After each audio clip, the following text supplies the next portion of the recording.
हाँ, तो अपने मैथ्स के 2 कैप्सूल कंप्लीट कर लिए, चैप्टर 1 और चैप्टर 2। चैप्टर 3 है, थोड़ा सा कैप्सूल इसका बड़ा बनेगा क्योंकि चैप्टर बहुत ज़्यादा बड़ा है और बहुत ज़्यादा नंबर ऑफ क्वेश्चन भी है। लेकिन कैप्सूल एक शानदार ऐसा बनाया है कि इसको अगर आप ढंग से पढ़ लेते हो जम के, तो जितने भी नंबर ऑफ क्वेश्चन, जितने भी टाइप के क्वेश्चन बनेंगे, वो सारे टाइप के क्वेश्चन आपके कंप्लीट इसके अंदर मर्ज कर दिए मैंने। ठीक है, चैप्टर का नाम है 2 चर वाले रैखिक समीकरण, लीनियर इक्वेशन इन 2 वेरिएबल। ठीक है, इसमें कुछ चीजें अपन को पहले से लर्न करके रखनी है, जैसे 2-3 टेबल है, उन टेबल को मैं पहले आपको याद करवा देता हूं, उसके बाद अपन जो अपना क्वेश्चन स्टार्ट करेंगे तो आपके ठीक रहेगा। जैसे कि एक टेबल तो ये है, ठीक है, a1/a2 बराबर नहीं है b1/b2। आप कहेंगे c1c2 क्यों नहीं लिखा? क्योंकि आगे लिखने की जरूरत नहीं है। अगर बढ़ते ही बराबर नहीं है तो वो भी नॉट इक्वल हो चाहे ना, उससे कोई फर्क नहीं पड़ता, वो नॉट इक्वल ही होता है।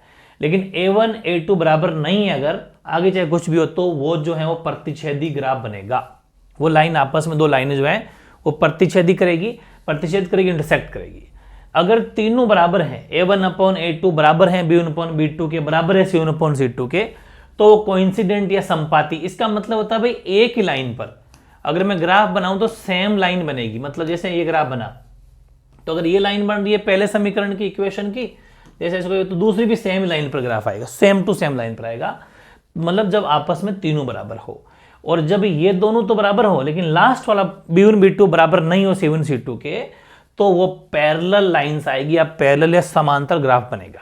ठीक है, ग्राफ में भी यूज हो रहे हैं। और आपसे ये भी पूछता है, वो कोई 2 समीकरण दे देगा, तो पहला इक्वेशन यही है, 2 इक्वेशन दे देगा और आपसे ये पूछेगा कि आप बताओ कि निम्न जो भी मैंने क्वेश्चन दिया है, फॉलोइंग क्वेश्चन, उनमें ये प्रतिच्छेद कर रहा है, इंटरसेक्ट करेगा, या फिर कोइंसिडेंट संपाती होगा, या फिर पैरेलल समांतर होगा। तो फिर अपन इसमें रख के देखेंगे। ठीक है ना, जैसे मैं एग्जांपल ले भी लूं, चलो लगे हाथ ले ही लेता हूं यहीं पर, कि सपोज कोई वैल्यू है, वो है आपके 2x + 3y, ठीक है, प्लस 9, ठीक है, 2x प्लस बराबर 0 मान लेते हैं, और ये है सपोज 3x + 6y + 18 बराबर 0। ऐसा कोई 2 समीकरण दे रखे हैं, 2 इक्वेशन दी हुई है, और आपसे पूछ रहा है कि इन तीनों में से क्या है। तो आप क्या करेंगे, हमेशा ध्यान रखना, a1 जो होगा वो 2 होगा, a2 जो होगा 3 होगा, b1 जो होगा y वाली वैल्यू होगी 3, और b2 होगा 6। अच्छा सुनो, यहां पर अगर माइनस है और यहां पर भी अगर माइनस है तो चीजें बदल जाएगी, ये भी माइनस लग जाएगा, मतलब एज इट इज माइनस में आ जाएगा फिर वो। और c1 आपके 9 है और c2 कितना है, 18 है। इसको जब आपने सॉल्व किया, सॉल्व करने पर ये तो चलो कटा नहीं, मतलब ये अपॉन में होता है ऐसा, a1/a2, तो 2/3 हो गया, माइनस से माइनस कट गया, 3 1 जा 3, 3 2 जा 6, तो ये 1/2 हो गया, ये भी 1/2 हो गया। मतलब ये दोनों तो बराबर है बट ये बराबर नहीं है। तो ये पहली बात को मतलब फॉलो कर गया, सॉरी लास्ट वाली बात को फॉलो कर गया क्या, नहीं पहली वाली बात को फॉलो कर गया कि भले तीसरी बराबर लिखते भी नहीं है अपन, ये मैं इसीलिए लिखता नहीं हूं, वो चाहे बराबर हो चाहे ना हो, कोई गारंटी नहीं है, बस ये दोनों अगर बराबर नहीं है तो प्रतिच्छेदी ग्राफ बनेगा, इंटरसेक्ट करेगा। तो ये दोनों बराबर नहीं है, देख लो भले, मतलब a1/a2 बराबर नहीं है b1/b2 के, लेकिन b1/b2 बराबर हैं, दोनों 1/2 1/2 आ रहा है c1/c2 के, मतलब ये प्रतिच्छेदी करेगा। ठीक है, ऐसा है, अगर इनमें से कोई होता तो संपाती या फिर समांतर बन जाता। ठीक है ना, तो कोई दिक्कत नहीं, आराम से 1 नंबर का क्वेश्चन चेक करने वाला आता है। एक तो ये, ऐसे ही अगर ये नहीं आता हो तो ये आ जाता है, सेम वही फॉर्मूले हैं, एक तीर 3 निशाने करेंगे अपन। आप सुनाता होगा 1 तीर 2 निशाने, लेकिन अपन 1 तीर 3 निशाने करेंगे, सेम वही फॉर्मूले, वापस वही फॉर्मूले। लेकिन अब पूछेगा आपसे संगत है या असंगत, कंसिस्टेंट या इनकंसिस्टेंट, ये 2 बातें पूछेगा आपसे। तो अगर फर्स्ट वाली कंडीशन जो भी अपन पीछे करके आ रहे हैं, अगर वैसा है वही क्वेश्चन ले लो, अगर ऐसा है तो ये प्रतिच्छेदी तो करेगा, वो तो 1 नंबर का क्वेश्चन लग हो गया। अब की बार आपसे पूछेगा, ये नहीं पूछेगा, आपसे पूछेगा इनमें से बताओ कि वो संगत है या असंगत। तो फॉर्मूले तो आपने वो याद कर लेने हैं कि अगर ऐसा होगा तो वो प्रतिच्छेदी भी होगा, मतलब इंटरसेक्ट तो होगा ही होगा अगर पूछेगा तो, वरना संगत भी होगा, कंसिस्टेंट भी होगा। तो एक फॉर्मूले से 3 क्वेश्चन बनेंगे। तीसरा कौन सा बनेगा, ये वाला, अद्वितीय हल, यूनिक सॉल्यूशन। दूसरे से अनेक हल, मैनी सॉल्यूशन। तीसरे से कोई हल नहीं, नो सॉल्यूशन। मतलब एक ही फॉर्मूले से 3 बारी अलग अलग 3 क्वेश्चन बन सकते हैं। एक तो ये बनेगा, सेम फॉर्मूले दे देगा और कहेगा इनमें से क्या है, फिर वापस क्वेश्चन दे देगा इनमें से क्या है, फिर वापस क्वेश्चन दे देगा इनमें से क्या है। क्वेश्चन तो मैंने अभी ले लिया, यहां पर भी आपका मन्नत ले लो। भाई देखो ये रहा, अगर इसमें से कौन सा रूल फॉलो हो रहा है आपको पता ही है, अभी फॉर्मूले में रख के दे दिया था मैंने, ठीक है। तो ये तीनों टेबल आपको याद करनी है एक साथ, ठीक है, ओके। इसके बाद में आपके सामने जो कोर्स में है वो आपके कोर्स में है 2 विधियां, कोर्स में है 2 विधियां भी आपके कोर्स में है, 2 मेथड्स, ठीक है। 2 विधियों का मतलब हो गया 2 मेथड्स भी आपके कोर्स में है। 2 मेथड आपके कोर्स में, कौन कौन से 2 मेथड? एक मेथड तो है आपका विलोपन विधि, ठीक है, विलोपन विधि। विलोपन विधि का मतलब हो जाएगा एलिमिनेशन मेथड, ठीक है ना। एक मेथड तो कौन सा है? एलिमिनेशन मेथड है, ठीक है। और दूसरे जो मेथड है आपका वो है वज्र गुण विधि, हट चुकी है, क्रॉस मल्टीप्लिकेशन आपका हट चुका है इस बार। दूसरा है आपके प्रतिस्थापन विधि। ये दोनों विधियां अपन को सीखनी है, ठीक है। प्रतिस्थापन विधि यानी कि सब्स्टिट्यूशन मेथड, ठीक है ना। तो सब्स्टिट्यूशन मेथड अपन को ये भी सीखना है। ये 2 मेथड आपके सब्स्टिट्यूट करने वाले और एलिमिनेट करने वाले। एलिमिनेट का मतलब किसी चीज को गायब कर देना, और प्रतिस्थापन का मतलब है उसकी जगह उसको रख देना। वेरी इजी है, दोनों मेथड सिखा दूंगा। दोनों मेथड अगर सीख लिए तो लगभग कोर्स काफी सारा इस चैप्टर से कवर हो जाएगा, ठीक है। जैसे कि आगे आओ, मैंने एक क्वेश्चन लिया है, इस क्वेश्चन में 2 बातें शामिल है। क्या? कि निम्न रैखिक समीकरण आपको दिए हुए पूछ रहा है कि वो युग्म संगत है या असंगत, अभी जो अपन पढ़ के आए हैं, यानी कि आपसे पूछ रहा है वो कंसिस्टेंट है या इनकंसिस्टेंट, एक बात तो ये। और फिर पूछ रहा है अगर संगत है, अगर कंसिस्टेंट है तो आप इसको ग्राफ बना के सोल्व करो। तो अपन इसको चेक करेंगे कि ये कंसिस्टेंट यानी संगत है या नहीं। तो सोल्यूशन क्या बन जाएगा अपना? वही सोल्यूशन है, कौन सा? कंपेयर विथ वाला, ठीक है। कंपेयर विथ, किससे कंपेयर करेंगे? अपन करेंगे ax² plus bx plus c बराबर 0 से, यानी कि ax² प्लस bx प्लस, अच्छा ये तो लेकिन वहां तब करते थे जब अपन को द्विघात समीकरण निकालना होता था, सॉरी है ना। अभी अपन को ये नहीं लगाना भाई, अभी अपन करेंगे कंपेयर करेंगे अपन इससे a1x, क्योंकि अपन को a1 a2 के साथ चेक करना है। तो a1x अपॉन a2x ऐसे है, ठीक है ना। फिर बराबर b1y अपॉन b2y, ठीक है ना। ऐसा यहां पर a1 x1 a2 x2 ये भी मान सकते हो। b1 y1 की जरूरत नहीं, चलो ऐसे मान लो। फिर आगे c1 c2 हो जाएगा, लेकिन यहां पर सिर्फ नंबर ही है, मतलब a1 a2 b1 b2 c1 c2 से अपन को कंपेयर करना है। कहने का मतलब ये है a1 अपॉन a2 बराबर b1 अपॉन b2 बराबर c1 अपॉन c2 से कंपेयर करना है।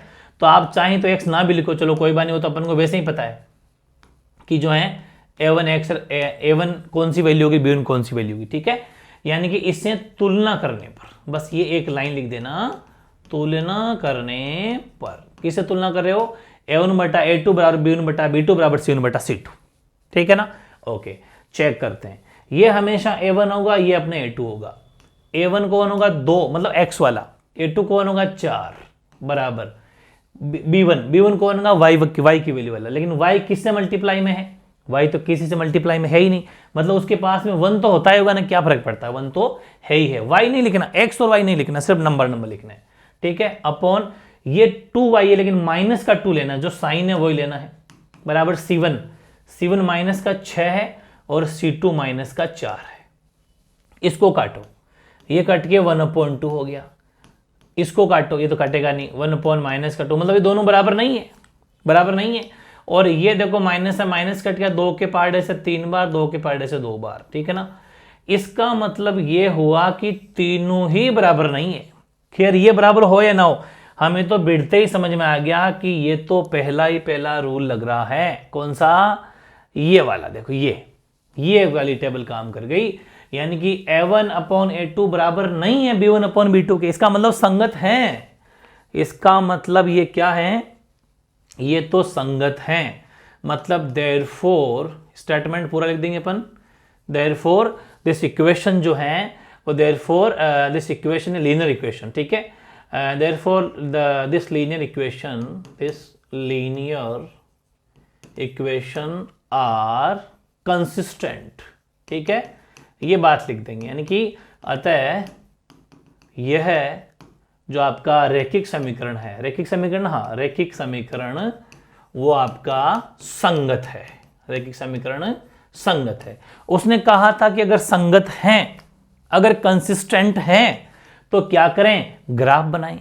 तो फिर अब अपन को ग्राफ बनाना पड़ेगा।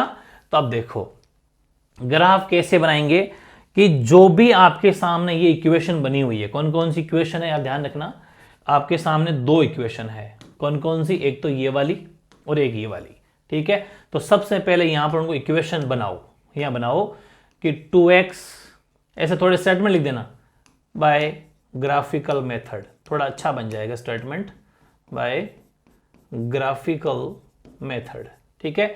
यानी कि ग्राफीय विधि द्वारा, क्यों, क्योंकि उसने साफ कहा था कि अगर संगत हैं तो ग्राफीय विधि से सॉल्व करो, ठीक। ग्राफिकल मेथड सॉल्व करेंगे तो इक्वेशन लेंगे, चलो इतना सॉल्व कर लिया अपन ने। और अब जो अपन करने जा रहे हैं वो अपन ने, जैसा कि पहले ही बात की, दो मेथड की, एलिमिनेशन मेथड और सब्स्टिट्यूशन मेथड। तो अब अपन सबसे पहले बात करेंगे विलोपन विधि की, यानी एलिमिनेशन मेथड की, ठीक है ना। तो देखो पहली बात तो क्वेश्चन समझ में आ गया ना आपके, ये आपसे कह रहा है कि समीकरण को एलिमिनेशन मेथड से हल करो, मतलब विलोपन विधि से। ये थोड़ा ऐसा लिखा हुआ है, इसका मतलब बताओ कैसा है, ये है x/2 प्लस 2y अपॉन, वो बीच में ऑब्लिक का जो चिन्ह है ना, वो उसका मतलब अपॉन है, ऐसा है। तो इसको अपन, और दूसरा जो समीकरण है वो है x माइनस वाई अपॉन 3 बराबर 3। काफी बढ़िया एग्जांपल लिया है मैंने जानबूझ के, मैं चाहता तो एक लाइन वाले भी ले सकता था, लेकिन एक लाइन वाला तो वैसे ही ईजी है। अब देखो ये अगर अपॉन में समीकरण आ जाए दो, तो आपको सबसे पहले इसको एक लाइन में बनाना है। एक लाइन का मतलब है कि आप इसका पहले ले लो एलसीएम, एलसीएम आ गया 6, इसका इसमें डिवाइड 3 बार तो 3x प्लस 4y, समझ गए ना भाई, 3 का 6 में 2 बार, 2 को 2 बार से गुणा, मल्टीप्लाई। अब कर लो तिरछा गुणा, इसको इससे, इसको इससे, इसको इससे किया तो 3x प्लस 4y, और ये हो जाएगा -6। ये बन गया एक लाइन में। तो एक ही बात है, मैं चाहता तो इसे डायरेक्ट भी ले सकता था, लेकिन मैं जानबूझ के, क्या पता आपके ऐसा भी आई तो मतलब दोनों सीख जाओ भाई, इसके आगे करना तो अभी सिखा ही दूंगा, लेकिन इसको इस जैसा बना के सीखोगी तो एक साथ दो बातें सीख जाओगे, ठीक है। चलिए, वैसे लगभग एग्जाम में आपके सीधा ऐसा भी आ सकता है, लेकिन मैं चाहता हूं ऐसा भी सीख लो, क्या पता ऐसा अगर आ जाए तो उसको पहले ऐसा बनाना है, और बनाया आता है तो फिर कोई दिक्कत नहीं है। अब इसके नीचे भी क्या करना है, इसके नीचे 1 रख लो, एलसीएम इसका आ गया 3, एक का 3 में भाग गया तो 3 बार, 3 को x से गुणा करोगे तो 3x, माइनस 3 को 3 में 1 टाइम, 1 को ऐसे करोगे तो 1y हो जाएगा, तो 1 लिखने की जरूरत नहीं है, बराबर 3। क्रॉस मल्टीप्लाई कर लो, इसको इससे किया तो 3x माइनस वाई आएगा, लेकिन 3 को 3 से करोगे तो 9 आएगा। तो मतलब दोनों इक्वेशन को अपने वन लाइनर इक्वेशन बना ली। अब हम क्या कर रहे हैं, एलिमिनेशन मेथड यूज करेंगे, बाय एलिमिनेशन मेथड, यानी कि विलोपन विधि द्वारा।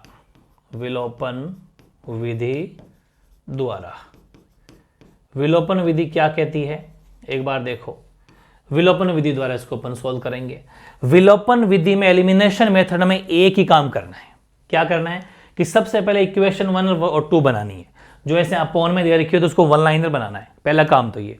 दूसरा फिर ये है कि ये देखना है कि इस x की वैल्यू, इसकी x की वैल्यू, उसकी y की वैल्यू, इसकी y की वैल्यू, इन दोनों में से सेम कौन सी है। मतलब आपका टारगेट है x की वैल्यू को या फिर y की वैल्यू, दोनों में से किसी एक को गायब करनी है, खत्म करनी है, विलोप करनी है। हमने देखा कि यार एक काम कर सकते हैं, बोले क्या, कि यहां पर भी 3x है और इसमें भी 3x है, दोनों में 3x है, तो अपन 3x को 3x से काट सकते हैं। कैसे कटेगा कि अगर ये वाला 3x माइनस का हो जाता और ये प्लस का हो जाता, या फिर ये प्लस का है तो वो, या ये प्लस का हो जाता और ये माइनस का हो जाता, तब कटता, वरना तो नहीं कटता। y तो बोला नहीं कटेगा क्योंकि यहां पर 4y है, यहां पर 1y है। तो ऐसी कंडीशन में आपको एक ही काम करना है, क्या आप ये चाहते हो ना कि कोई एक माइनस का हो जाए 3x, तो हो जाए काम। तो ध्यान रखें, समीकरण बोर्ड पे देखते रहना, एक में से समीकरण 1 में से समीकरण 2 घटाने पर, समीकरण 1 में से समीकरण 2 घटाने पर, यानी कि सब्ट्रैक्ट द इक्वेशन, अपन 1 में से घटा रहे हैं तो इक्वेशन 2 फ्रॉम इक्वेशन 1, 1 में से 2 घटाने, कोई बात नहीं, चाहे 2 में से 1 माइनस कर लो, चाहे 1 में से 2 माइनस कर लो। तो 3x पहले मैं ऊपर लिख देता हूं, जिसमें से जिसको माइनस करना है उसको ऊपर लिखेंगे। तो 1 में से 2 को करें तो 1 ऊपर लिखेंगे और ये आपके नीचे लिख दी, ठीक है। अब करेंगे माइनस जब करेंगे तो नीचे वाली वैल्यू के सारे साइन चेंज हो जाते हैं। ये देखो, ये 3x किसका है, प्लस का, तो माइनस लग जाएगा, माइनस की जगह प्लस लग जाएगा, ये प्लस का तो माइनस लग गया, तो इससे ये खत्म। 4y और 1y ये हो गया 5y, और -9 और -6 ये हो गया माइनस का 15। ये जानते हो ना, माइनस माइनस प्लस हो जाता है, साइन भी अपना रखते हैं। तो -15 में 5 से डिवाइड कर देंगे तो y की वैल्यू आ जाएगी -3। बस इस y के -3 की जो वैल्यू आई, इसको आप कोई सी भी इक्वेशन में रख दो, चाहे 1 में रख दो, चाहे 2 में रख दो। अभी जैसे मेरे हिसाब से 2 में रखने से ज्यादा इजी पड़ेगा, 1 में थोड़ी बड़ी वैल्यू भी है, माइनस भी है। तो आप एक काम करो, मतलब आपके पास में ये छूट है आपको, आप कोई सी इक्वेशन में रख सकते हो। तो y का मान, पूरी बात समझते हुए चलना, y का मान अपने समीकरण सपोज 2 में रख रहे हैं, ठीक है, 2 में रख देते हैं, बात एक ही है। y का मान समीकरण यानी इक्वेशन 2 में रखने पर, ठीक है, 2 में रखने पर, यानी कि the value of y put in equation 1 में रखेंगे। तो 1 देखो ये रही, सॉरी 2 में रख रहे हो क्या, 2 में रखेंगे, पुट इन इक्वेशन 2 में रखेंगे। 3x माइनस y की जगह रखेंगे, देखो ये वाला माइनस, ये तो ये माइनस है, फिर y की जगह वैल्यू माइनस में 3, क्योंकि y खुद की वैल्यू -3 आई है, बराबर 9, ठीक है। तो 3x माइनस हो गया प्लस, बराबर 9। तो 3x बराबर 9 - 3 उधर जाके, तो 3x हो गया बराबर हो गया 6। तो x की वैल्यू हो जाएगी 6/3, कट गया, तो x की वैल्यू आ जाएगी 2। बस वो यही पूछ रहा था कि अगर लीनियर इक्वेशन आप सोल्व करोगे तो x और y की वैल्यू क्या हो जाएगी। तो x की वैल्यू तो 2 है, y की वैल्यू -3 है, बस यही आपका आंसर है। ये है एलिमिनेशन मेथड। लेकिन मैं एक क्वेश्चन और लेता हूं। अभी जैसे मैंने क्या करा, सीधा इक्वेशन 1 और 2 को डायरेक्ट माइनस कर दिया, ठीक है, डायरेक्ट माइनस कर दिया। क्यों? क्योंकि 3x दोनों सेम दे रखे थे। कभी कभी जब ना तो x की वैल्यू सेम हो ना ही y की वैल्यू सेम हो तो क्या करें, वो क्वेश्चन बहुत गजब का होगा, उसको भी देखना आप। अब ऐसे ही अपन देखते हैं इसी विलोपन का ये वाला क्वेश्चन, मतलब एलिमिनेशन मेथड का भी ये वाला क्वेश्चन देखो आप। तो आप सबसे पहले तो वही लिखेंगे कि बाय एलिमिनेशन मेथड, ठीक है, बाय एलिमिनेशन मेथड, ठीक है। तो बाय एलिमिनेशन मेथड अगर आप लिखेंगे यानी कि विलोपन विधि द्वारा, सिस्टम वही रहेगा, विलोपन विधि द्वारा। तो विलोपन विधि जैसे ही लगाई आपने तो आपने क्या लिखा, x + y = 5 समीकरण 1 और 2x - 3y = 4 इक्वेशन 2 समीकरण 2, ये हमने लिखा। अब मैंने क्या कहा था कि जो पिछला इक्वेशन देगा उसमें x की वैल्यू पहले से सेम थी, बस डायरेक्ट माइनस कर दिया, बस साइन चेंज कर दिए। अब इसमें हमने देखा कि यार अगर मैं y को देखता हूं तो y की भी सेम नहीं है, x को देखता हूं तो x की भी वैल्यू सेम नहीं है। ऊपर वाले में तो x है, नीचे वाले में 2x है, ऊपर वाले में y है, नीचे वाले में 3y है ना। तो जब ऐसी कंडीशन आ जाए तब हमें क्या करना पड़ता है, सेम करना पड़ता है। सपोज अगर अपन को x खत्म करना है तो अपन इक्वेशन 2 में भी इस x की जगह भी 2x ही बनाना चाहेंगे उसको। तो बताओ इक्वेशन 1 को अगर मुझे 2x ही बनाना है तो मैं क्या करूंगा कि इक्वेशन जो 2 है, इन इक्वेशन 2 मल्टीप्लाई बाय 2, यानी कि समीकरण 1, सॉरी मैंने 2 लिख दिया ना, 1 इन इक्वेशन 1 करो। इक्वेशन 1 समीकरण 1 को 2 से गुणा करने पर, दो समीकरण नहीं, दो संख्या क्या है, संख्या है, 2 संख्या नंबर, इससे गुणा करेंगे। तो मतलब ये है कि पूरी की पूरी इक्वेशन को 2 से मल्टीप्लाई कर दो, यानी कि इधर भी मल्टीप्लाई और इधर भी मल्टीप्लाई, ठीक है। तो ये तो हो जाएगा 2x + 2y, मतलब इससे भी गुणा तो इससे भी गुणा, बराबर 10 आया। कहां से पता तो चल गया ना, इस पूरे समीकरण को मैं इसको भी 2 से मल्टीप्लाई कर रहा हूं, देख लो भले, और 5 को भी 2 से मल्टीप्लाई कर रहा हूं, ठीक है। तो अब ये इक्वेशन बन गई हमारे 9, इसको दे देंगे हम 3, मतलब 1 जो थी अब 1 खत्म हो गया, 3 बन गई है, कोई दिक्कत नहीं है। अब देखो आप 1 को तो देखो मत, 2 और 3 को देखो। 2 में 2x माइनस 3y बराबर 4 है, और 3 में 2x प्लस 2y बराबर 2x प्लस 2y बराबर 10 है। मतलब आराम से दोनों x की वैल्यू सेम है, 2x है। तो अब क्या करेंगे, डायरेक्ट एक काम करो, 2 में से 3 को माइनस कर दो ताकि वैल्यू साइन चेंज हो जाए नीचे वाले। यानी कि समीकरण 2 में से, पूरी बात को समझना, समीकरण 2 में से समीकरण 3 को घटाने पर, अब मेरी बात समझना, अगर एक बात और है, आप ये सोचोगे सर इस घटाने पर क्यों लिखते हो, जोड़ने पर क्यों नहीं लिखते, मतलब ऐड भी तो कर सकते हैं दोनों इक्वेशन को, बिल्कुल कर सकते हैं। दोनों को ऐड कब कर सकते थे, जब यहां पर क्या है, यहां पर 2x है, यहां पर 2x है। सपोज ये 2x माइनस का होता और अपने जो निकाला वो 2x प्लस का है, तो ये तो पहले से ही दोनों कट रहे हैं। तो ऐसी कंडीशन में अपन दोनों को जोड़ देंगे, क्योंकि जोड़ते हैं ना। तो देखो मैं एक बार बताऊं, पूरी बात समझते चलना। 2x माइनस 3y बराबर 4, ये तो अभी मैंने मन से लगाया, एक्चुअल में है नहीं है, ठीक है ना, ये हुआ। और अभी ये वाला है 2x, पूरी बात को समझना, एक बार दिमाग यही रखना ना, 2y बराबर 10, ये दोनों लिख दिए अपने, ठीक है।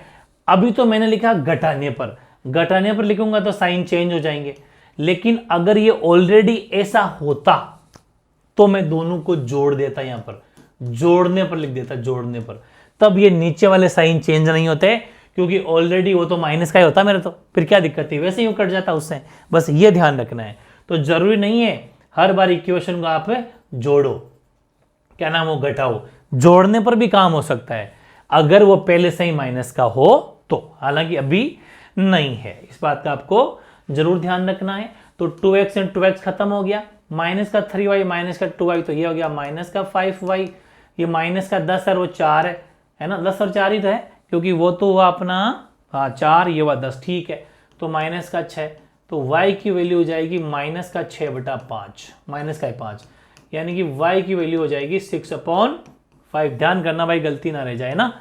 अपने 2 में से 3 माइनस किया था, तो 2x माइनस 3y बराबर 4, यस, और ये बन गया था अपने 2x 2y 10, कर दिया माइनस, तो साइन चेंज हो गए, ठीक है, कोई दिक्कत वाली बात है नहीं है। अब इस y की वैल्यू को अपन को किसी में भी रख दो, 1 तो अब रहा नहीं मान लो, हालांकि 1 में भी रख सकते हैं, पहले तो था ना वो, क्योंकि उसी से तो उसका रूप बना है। तो आप चाहो तो 1 में भी रख सकते हो, चाहो तो 2 में भी, हालांकि इसको क्रॉस नहीं लगाना, आपको क्रॉस नहीं लगाना है, आपकी जो मर्जी। इस y की वैल्यू को आप किसी में भी रख दो, वो तो मैंने क्रॉस इसलिए लगाया कि 1 का नया रूप बन गया 3, अब हम 3 को काम मिलेंगे। बाकी आप चाहो तो इस वैल्यू को 1 में भी रख सकते हो, तो रख सकते हो आप कि y का मान समीकरण 1 में रखने पर कोई फर्क नहीं पड़ेगा, 1 में रखने पर। क्यों? क्योंकि वो तराजू वाली बात है भाई, 1 से अगर 3 बढ़ा भी है तो हमने दोनों तरफ ही बढ़ाया, कोई एक तरफ तो बढ़ाया है नहीं, इधर भी बढ़ा दिया वैल्यू तो इधर बढ़ा दी वैल्यू, तो कोई फर्क नहीं पड़ता है। 1 में रखो चाहे 3 में रखो चाहे 2 में रखो, ठीक है। यानी द वैल्यू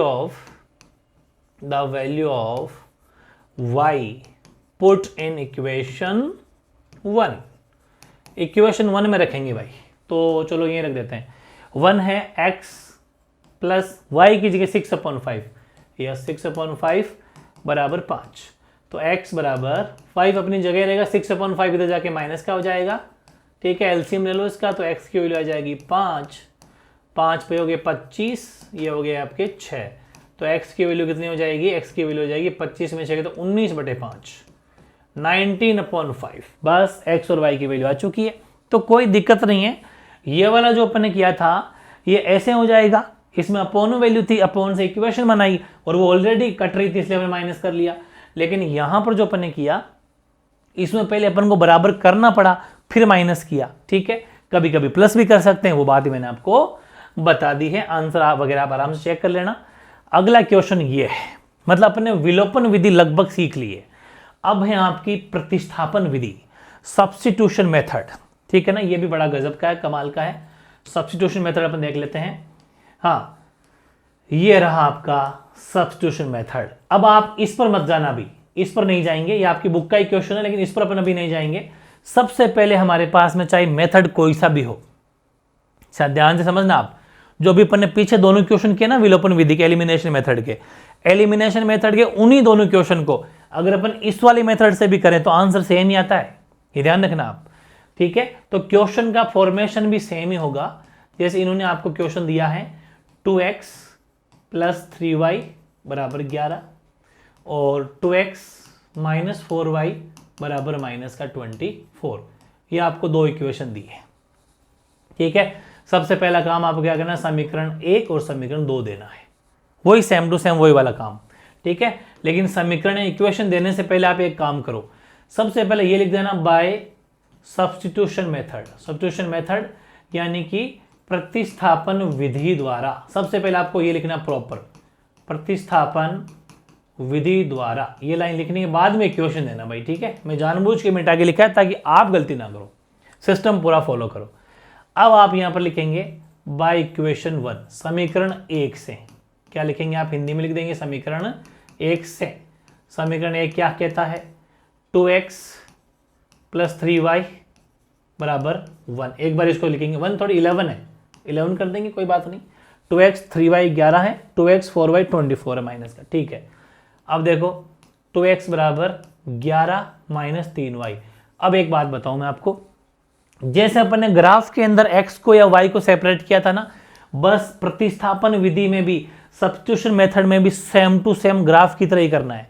जो ग्राफ से पहले टेबल तैयार की थी ना अपन ने और x और y की वैल्यू सेपरेट की थी, वैसे इसमें भी सेपरेट ही करना है। लेकिन यहां पर मैंने कहा थोड़ा रुक के सोचना है कि कौन सा इजी पड़ेगा। तो हमने देखा कि यार x को सेपरेट करेंगे तो भी वैल्यू तो बटे में ही जाएगी, अपॉन में ही जाएगी, और y को सेपरेट करेंगे तो भी वैल्यू अपॉन में ही जाएगी। तो कोई से भी कर दो, फर्क तो कुछ भी नहीं पड़ना। 11 - 3y/2, ये आपके x की वैल्यू आ गई।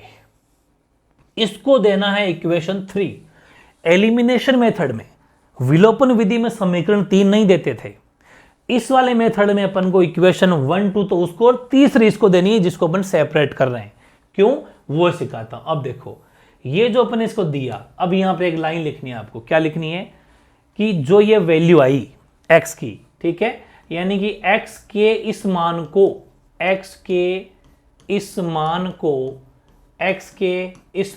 को समीकरण, अब आपको दो बातें सोचनी है। The value of x put in equation, कौन सी इक्वेशन, अगर यहां पर आप इक्वेशन 1 लेते हो तो इस वाली वैल्यू को 2 में रखना है, और यहां पर अगर आप इक्वेशन 2 लेते हो तो इस वाली वैल्यू को 1 में रखना है। ये गलती मत कर देना, ठीक है ना। यहां पर इस मेथड में थोड़ा ये ध्यान रखना पड़ता है। क्या नई चीज है, उस मेथड से इस मेथड में एक ही फर्क है। एक तो फर्क ये, दो फर्क है। एक तो ये कि इसमें एक इक्वेशन नंबर 3 देना है, समीकरण 3 देना है। दूसरा ये भी ध्यान रखना है कि अगर यहां पर समीकरण 1 लिया है तो इस वाले मान को 2 में रखना है, इस वाली वैल्यू को, और अगर यहां पर 2 लिया है तो इस वाली वैल्यू को 1 में रखना है। समझ में आ गई ना, ये जरूर ध्यान रखना है। तो समीकरण 2 में रखेंगे क्योंकि अपन ने यहां पर 1 लिया है, 2 में रखने पर इंग्लिश मीडियम वाले क्या लिख देंगे, the value of x put in equation 2, ठीक है, 2 में रख देंगे। आओ रखते हैं 2 का, तो 2 x की जगह रख देंगे अपन 11 - 3y/2 ब्रैकेट क्लोज, -4y बराबर का बराबर और माइनस का 24। अब 2 से 2 कट रहा है मल्टीप्लाई में, इसलिए काट भी सकते हैं। बड़ा इशू खत्म हो गया है ना, इजी वैल्यू बन जाएगी। 11 - 3y यहां बचा, बाहर था 4y बराबर 24 का 24, 11 का 11, 3y और 4y ये हो गया माइनस के 7y बराबर 24 के 24। अब देखो 11 अपनी जगह रहने दो, 24 को इधर ले आओ तो प्लस का हो जाएगा, और 7y को इधर भेज दो। मतलब मैं चाहता हूं कि सारी वैल्यू प्लस में हो जाए, और प्लस में सॉल्व करना बड़ा इजी है। अब देखो अब क्या हो जाएगा कि 11 और 24 हो गए 35, 35 और 7y का 7y, तो 35 पे अपॉन में चला जाएगा 7, तो y की वैल्यू कितनी आ गई 5, भाई 7 पंजे 35 हो गया। y की वैल्यू 5 आ गई, बेहद आसान है। y के इस मान को अब 3 में रखना है, जो 3 छोटा बनाया था ना अपने, फिक्स है। y का जो भी आंसर आएगा यहां पर जिसका भी आंसर आएगा, सपोज आपने अगर y को सेपरेट किया है तो वहां पर x का आंसर आएगा, तो उसको 3 में रख दो, क्या फर्क पड़ता है, ठीक है। तो y के इस मान को समीकरण 3 में रखने पर, ठीक है, यानी कि the value of y put in equation 3, ये ध्यान रखना भाई, आप इक्वेशन 3 में रख देंगे। इक्वेशन 3 है x बराबर 11 माइनस 3y अपॉन 2। एक बार देख लेते हैं, तो यही ना चेक करना बेहद जरूरी है। 11 माइनस 3y बटे 2 और अपने y की वैल्यू आई है 5। इट्स ओके, यहां पर अपन रख देंगे इसमें, तो 11 माइनस 3 इंटू 5, डायरेक्ट y की जगह 5 रखनी है अपन को, ठीक है। तो चलो इसको रख देते हैं, इसके जगह 3 इंटू 5 रह जाएगी, यानी 3 इंटू वाई 3 इंटू 5 हो जाएगी, तो ये हो गया अपना 15/2, सही है ना। तो x की वैल्यू हो जाएगी माइनस का 4/2, यानी कि x की वैल्यू हो जाएगी आपके माइनस का 2। बस कोई दिक्कत नहीं है कि y की वैल्यू तो आई है अपने 5 और x की वैल्यू आई अपने माइनस का 2। अब उसने कहा, अब देखो एग्जाम में आपके क्वेश्चन इतना ही आ सकता है, 2 समीकरण दे देगा, पूरी बात को सुनना एक सेकंड को। मैंने पहले ही कहा था कि अगर 1 सेकंड भी आप मुझे स्किप कर देते हो तो फिर मुझे मत कहना कि कैप्सूल में से क्वेश्चन नहीं आया, ठीक है। हर क्वेश्चन कैप्सूल से आएगा, बशर्ते कि आपको मेरे को हर बात सुननी है। इसमें यह है कि इक्वेशन 1 और 2 दो बनाए अपन है, बस हो गया, एग्जाम क्वेश्चन इतना ही पूछेगा। कभी कभी वो एक्सटेंड करके ऐसा भी पूछ लेता है। ऐसा क्या मतलब, ये कि x और y की वैल्यू निकल गई, अब इसमें रख दो तो m की वैल्यू भी आ जाएगी। इसलिए मैंने एक तीर 2 निशाने एक साथ साधे हैं, ताकि ये वाला क्वेश्चन भी हो जाए, प्रतिस्थापन विधि यानी सब्स्टिट्यूशन मेथड भी सीख जाओ, और ये वाला क्वेश्चन भी m की वैल्यू नहीं। अब m की जगह कभी p दे सकता है, कभी t दे सकता है, कभी l दे सकता है, कभी m दे सकता है, उससे कोई फर्क नहीं पड़ेगा। इस नंबर रख लेंगे। उसने पूछा कि y बराबर, अतः देयरफॉर, ठीक है, देयरफॉर y बराबर, क्या क्वेश्चन था एक बार देख लेते हैं, mx प्लस 3, y की जगह y रख लो, y आया अपने 5, यस, y की जगह 5 रखो, m की जगह m, x की जगह -2 रखो, 3 का 3 रखो, 5 3 को उधर भेज दो, माइनस का 3, और ये -2 इंटू m, माइनस का 2m हो गया, तो ये बच गया 2, भाई 5 में से 3 गया तो 2 ही तो बचा, और इधर माइनस का 2m, तो 2, ये -2 आ जाएगा इसके अपोन में, तो m, इससे कट गया तो -1 आ गई m की वैल्यू। बस ये उसने पूछा था, ये आपका आंसर है। तो बेहद आसान है, कोई दिक्कत वाली बात नहीं है, जबरदस्त क्वेश्चन। सब्स्टिट्यूशन मेथड भी सीख गए, यानी प्रतिस्थापन विधि भी सीख गए, और क्वेश्चन भी m की वैल्यू निकालना भी सीख गए। अब देखो एक धुआंधार क्वेश्चन है, बहुत गजब का, ये सिलेक्टेड क्वेश्चन है, सिलेक्टेड, जो सीधे सीधे एग्जाम के पॉइंट ऑफ व्यू से आने बनते हैं। सॉल्यूशन देखिए, पहले क्वेश्चन को पढ़ लो कि 2 अंकों वाली संख्या के अंकों का योग 9 है। मैं आपको एक बात बता देता हूं, ये क्वेश्चन आपने न जाने कहां से पढ़ा होगा, और मतलब दुविधा में रहे होंगे आप, लेकिन आज के बाद कोई दिक्कत नहीं आएगी, आप ढंग से मेरे को सुन लेते हो और सॉल्यूशन को समझ लेते हो। तो जब भी कोई भी क्वेश्चन अगर 2 अंकों वाली संख्या से इस लाइक क्वेश्चन हो, हमेशा स्टेटमेंट कुछ फिक्स है 3-4 लाइनें शुरुआत में। सबसे पहले क्या लिखना है, माना कि इकाई अंक। एक बात को पूरा समझना, यानी कि जब भी 2 डिजिट की नंबर हो तो उसमें वंस और टेंस यानी इकाई और दहाई 2 अंकों की संख्या इकाई दहाई तो होती है, यानी कि लेट वंस डिजिट इज, यानी इकाई अंक मान लेते हैं कि वो x है, y मान सकते हो, x मान सकते हो। वैसे ही दहाई अंक को मान लिया अपन ने, माना कि जो दहाई अंक है मतलब जो 10th डिजिट है, ठीक है, तो 10th डिजिट है सपोज y, इकाई अंक दहाई अंक मान चुके। फिर उसने कहा कि 2 अंकों वाली संख्या, तो ध्यान रखें संख्या क्या बनी, संख्या यानी कि उसे अपन कह सकते हैं वास्तविक संख्या, ओरिजिनल नंबर। आप चाहें तो प्रॉपर कह दो, एक इसका भी कारण बताऊंगा मैं क्या क्यों लिख रहा हूं। ये वास्तविक संख्या का मतलब हो गया original number, original 2 digit number है ये, तो ध्यान से समझना। इकाई अंक को अपन ऐसे पढ़ते हैं ना, जैसे 2 4 3 है, ये इकाई है, दहाई है, सैकड़ा, इधर से तो पढ़ते हैं अपन, बिल्कुल सही है, ऐसे पढ़ते हैं ना अपन इसको। तो बस वही चीज यहां समझनी है कि सबसे पहले इकाई लिखो, इकाई फिर दहाई, इकाई फिर दहाई, लेकिन इकाई में 1 होता है। अब ध्यान रखना, इकाई अंक वैसे तो 1 से लेकर 9 तक होता है, लेकिन इन वाले क्वेश्चन में सबसे छोटी वैल्यू मान के चलना है अकॉर्डिंग टू एनसीईआरटी। यानी कि इकाई अंक सपोज 1, और दहाई अंक में भी दहाई अंक 10 से लेकर 99 तक होता है। भाई इकाई अंक 1 से लेकर 9 तक होता है, और दहाई अंक आपके 10 से लेकर 99 तक होता है, लेकिन दहाई अंक को लेकर चलना 10 से शुरू, मतलब छोटी छोटी वैल्यू नहीं है। इकाई अंक का छोटा 1 है और दहाई अंक का छोटा 10 है, ऐसे लिखना है। लेकिन आपको ध्यान रखना है कि 1 की कोई मतलब नहीं है, 1 तो वैसे भी 1 ही है। तो ये बन जाएगी ओरिजिनल इकाई प्लस दहाई, दहाई मतलब 10 के साथ में लिखना है लेकिन वाई को, ये बहुत गजब की संख्या है। अब हमेशा जब भी 2 अंकों की संख्या वाला क्वेश्चन देगा तो वो अंकों का स्थान बदलने पर वाली बात भी कहेगा। तो ध्यान रखें, अंकों का स्थान बदलने से, है ना, अंक बदलने से बनी संख्या, अंकों को बदलने से बनी संख्या, चलो अंकों को बदलने से बनी संख्या, यानी कि reversing number. Reversing number, reversing number क्या हो जाएगा कि जो इकाई अंक है वो दहाई बन जाएगा, जो दहाई है वो इकाई बन जाएगा, यानी कि 10x प्लस वाई। जो दहाई था वो इकाई पर आ गया, और जो मतलब ये इकाई अंक था ना x, वो दहाई के पास में चला गया, दहाई वाला इकाई के पास में आ गया। बहुत गजब की, ये तो फिक्स है। 1 बात, 2 बात, 3 बात और 4 बात तो फिक्स।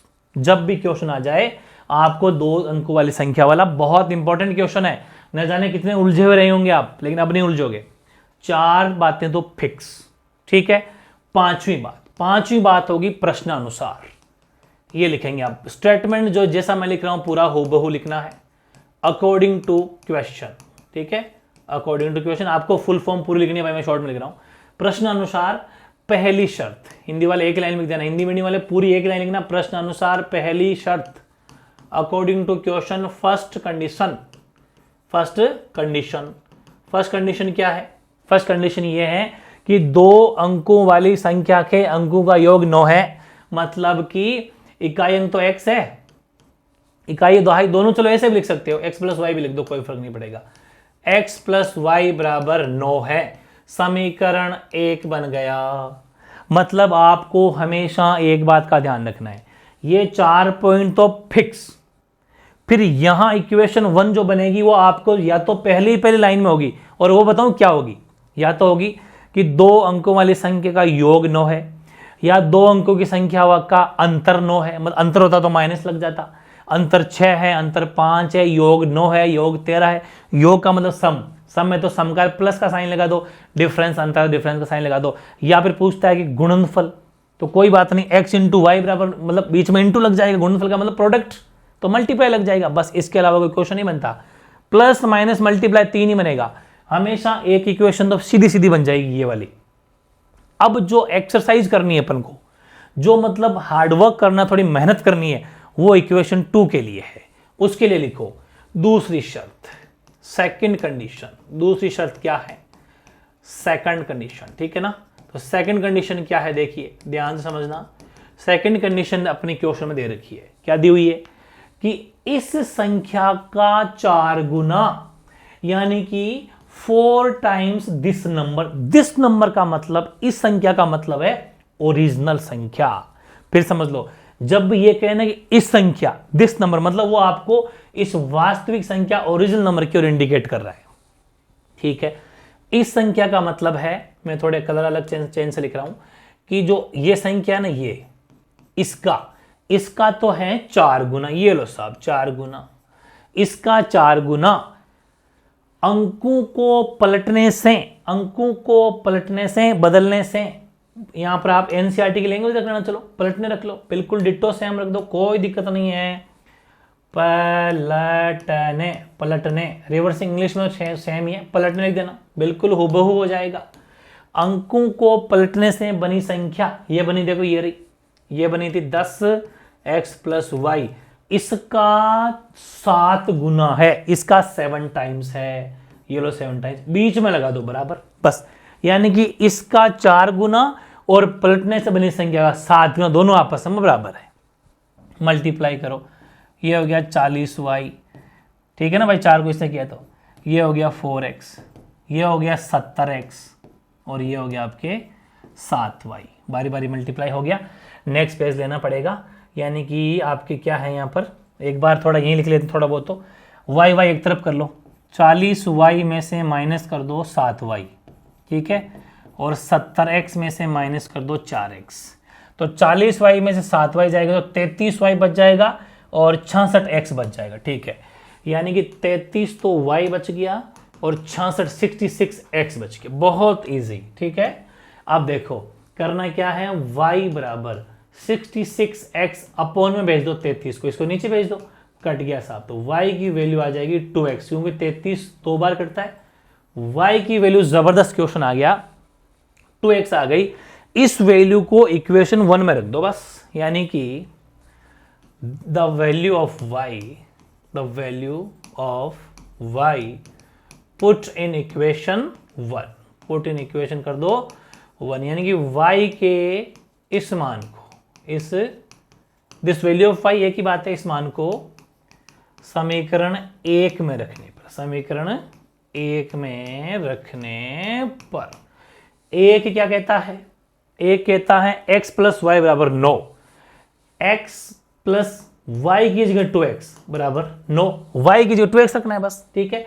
x और 2x, ये हो गया 3x, तो 3x बराबर 9, तो x की वैल्यू हो जाएगी 9/3, यानी कि x की वैल्यू हो जाएगी 3, ठीक।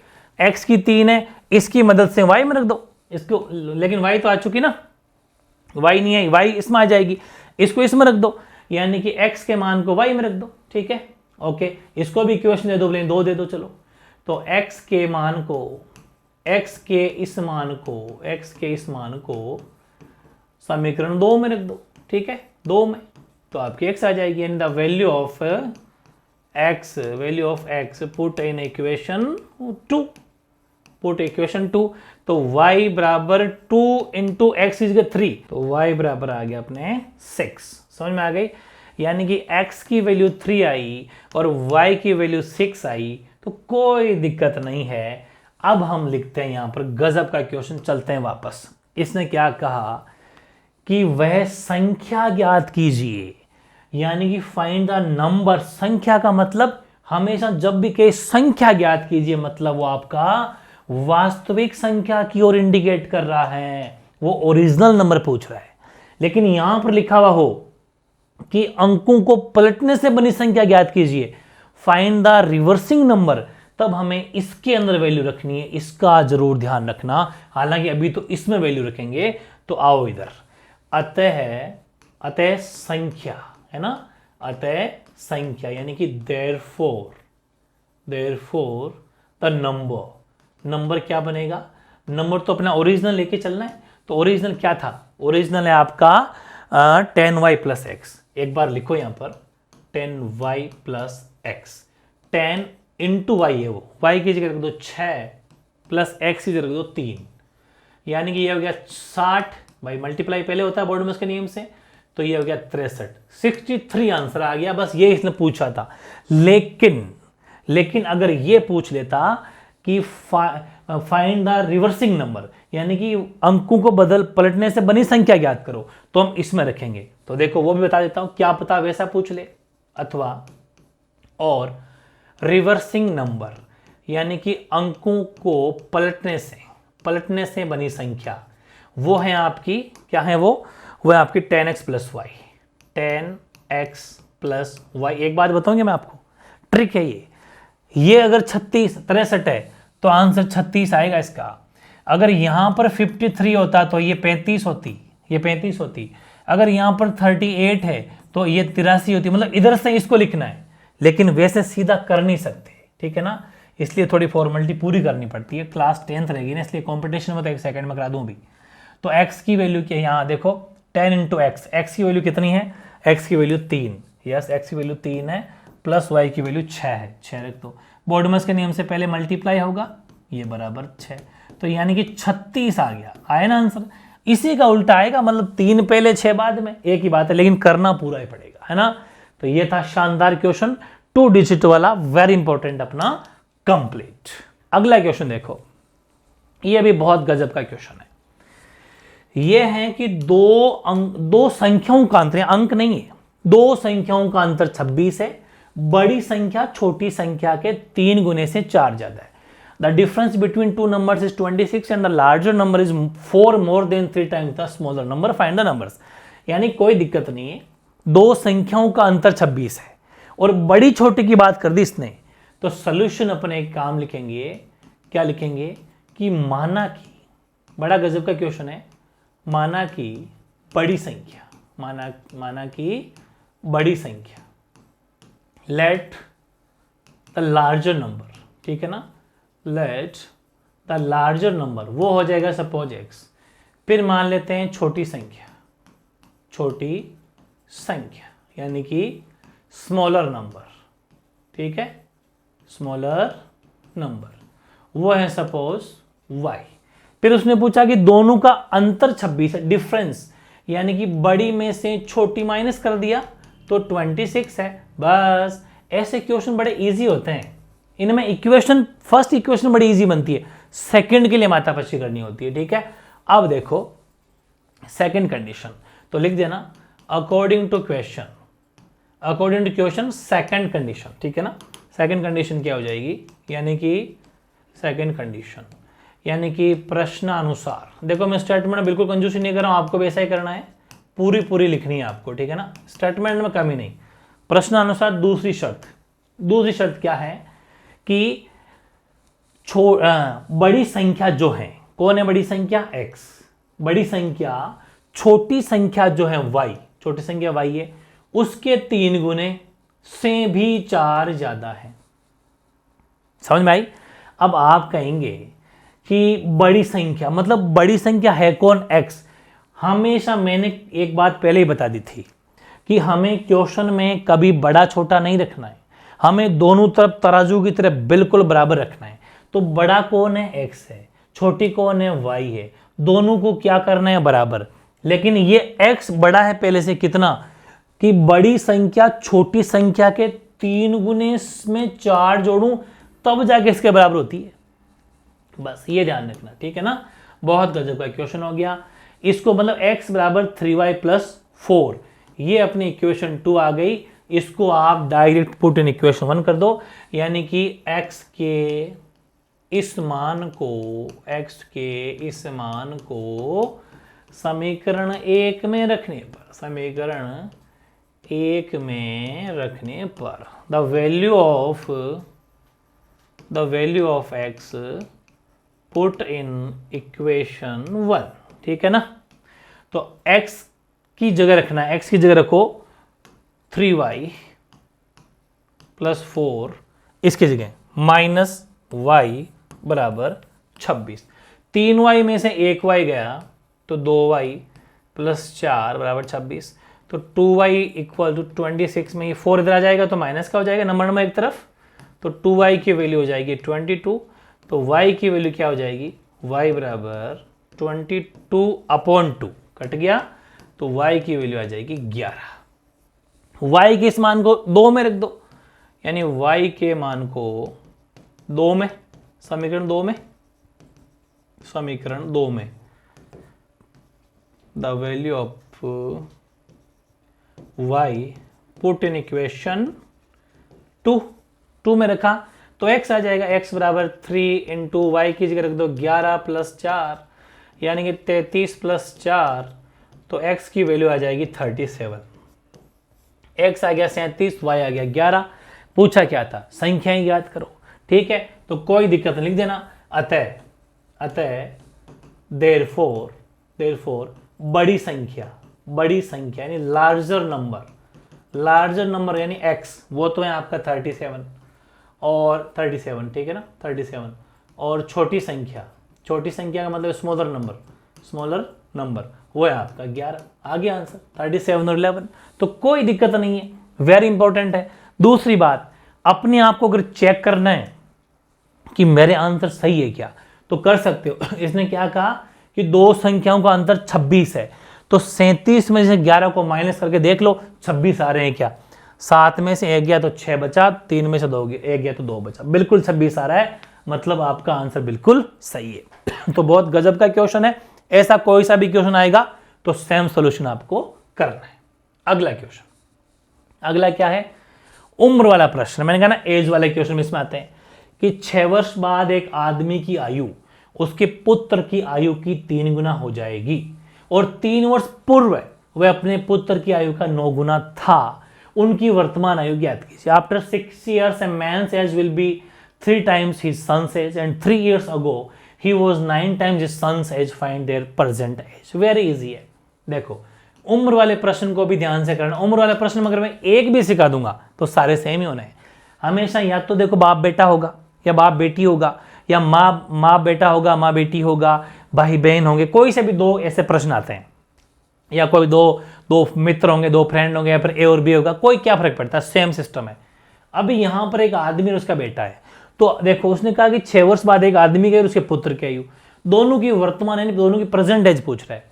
तो मान लेते हैं जो भी पूछे, वर्तमान पूछा उसने, तो माना कि जो उसके पुत्र है, पुत्र की आयु, माना कि पुत्र की आयु, यानी कि let the present age of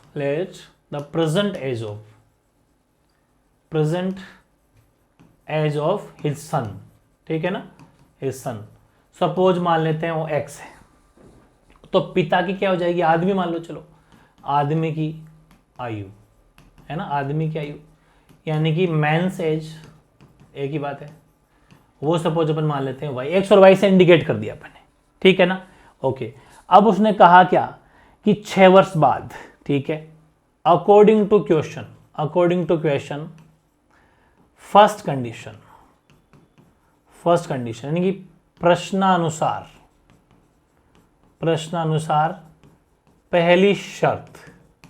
पहली शर्त क्या है कि 6 वर्ष बाद, मतलब x में भी 6 जुड़ जाएगा, मतलब उसकी पुत्र जो हो जाएगा, जो उसका सन है वो हो जाएगा x + 6, और जो आदमी है, जो मैन है, वो भी 6, भाई दोनों में 6 जुड़ेंगे। 6 वर्ष बाद यानी कि 6 वर्ष बाद, देखो 6 वर्ष बाद तो 6 साल बेटे की उम्र में जोड़ दो तो उसके आदमी की उम्र में भी जोड़ दो, बिल्कुल सही है।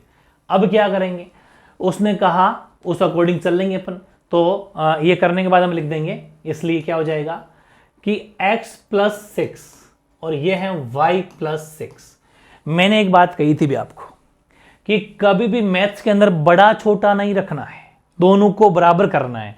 इसने क्या कहा कि 6 वर्ष बाद एक आदमी की आयु उसके पुत्र की आयु की 3 गुना हो जाएगी, आदमी उसके बेटे से 3 गुना हो रहा है, तो ध्यान रखें x वाला बेटा है, ये y वाला पिता है, ये ऑलरेडी बड़ा है, अरे ये तो पहले से ही बड़ा है ना, तो आप बेटे को 3 से गुणा करना है। ध्यान रखना 3 टाइम्स हो रहा है, 3 गुना 3 टाइम्स, आपको उसी से करना है जो छोटा है, तो छोटा तो बेटा ही होगा ऑफ कोर्स, तो इसको 3 से मल्टीप्लाई करना है, तो ये हो जाएगा 3x + 18 और ये हो जाएगा y + 6, ठीक है। अब वेरी इजी, क्या करेंगे, नंबर एक तरफ कर लो, 3x अपनी जगह, y को अंदर ले लो, चाहे y यहाँ रह जाएगा, उधर 6 - 18 कैसे भी कर लो, ठीक है, या फिर उसको भी अंदर ले आओ, ठीक है, कोई फर्क नहीं पड़ता, जैसे कि 18 अपनी जगह ही है, 6 को भी अंदर ले आओ बराबर 0, तो 3x - y + 12 हो गई क्या, 12 बराबर 0, 18 में 6 से लगे तो 12 हो गया,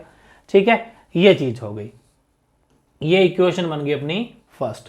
सेकंड उसने क्या कहा कि 3 वर्ष पहले, ये दूसरी कंडीशन, दूसरी शर्त को भी देखो, यानी कि सेकंड कंडीशन क्या है कि 3 वर्ष पूर्व, मतलब कि पहले था कितना x, तो पूरी बात समझना, पुत्र, पहले पुत्र लिखते हैं, 3 वर्ष पूर्व, ये लो साहब, 3 वर्ष पूर्व का मतलब पहले, 4 years अगो का मतलब पहले होता है, मतलब पीछे, और जो आदमी है वो हो जाएगा, यानी ये तो सन है और ये मैन है, तो वो हो जाएगा y - 3, इसलिए अपन क्या लिख देंगे, उसने कहा कि कि 3 वर्ष पूर्व अपने पुत्र के अगर 9 गुना था, 9 गुना, ठीक है, यानी कि x-3 बेटा है और y-3 पिता है। लेकिन मैंने कहा था ना, जो छोटा है उसी को मल्टीप्लाई करना है 9 से, जितना भी गुना हो, चाहे 9 गुना, 4 गुना, 6 गुना, क्योंकि हमें हमेशा बराबर करना है। तो ये हो जाएगा 9x - 27, बारी बारी दोनों से मल्टीप्लाई हो जाएगा, और ये y-3, सेम टू सेम कर लो। 9x, y को अंदर ले आओ, ठीक है, -27 अपनी जगह रहने दो, 3 को अंदर ले आओ बराबर 0। तो क्या बन गया, वेरी इजी बन गया आपके कि 9x - y-24 बराबर 0। ये आपका समीकरण 2 बन गया। ये समीकरण 1 इक्वेशन फर्स्ट, ये इक्वेशन सेकंड। अब अपन 1 और 2 इक्वेशन बनने के बाद में चाहे अपन एलिमिनेशन मेथड लगाओ, चाहे सब्स्टिट्यूशन मेथड लगाओ, वो अपन दिमाग लगाना है। अब यहाँ पर क्या है कि वैसे वो कहता नहीं है कौन सा मेथड लगाओ, लेकिन यहाँ पर विलोपन विधि लगाना ज़्यादा बेस्ट है। देख लो, भले y से y कट रहा है पहले से ही, ठीक है। तो अब यहाँ पर आप लिखेंगे बाय एलिमिनेशन मेथड, है ना, यानी कि विलोपन विधि द्वारा, विलोपन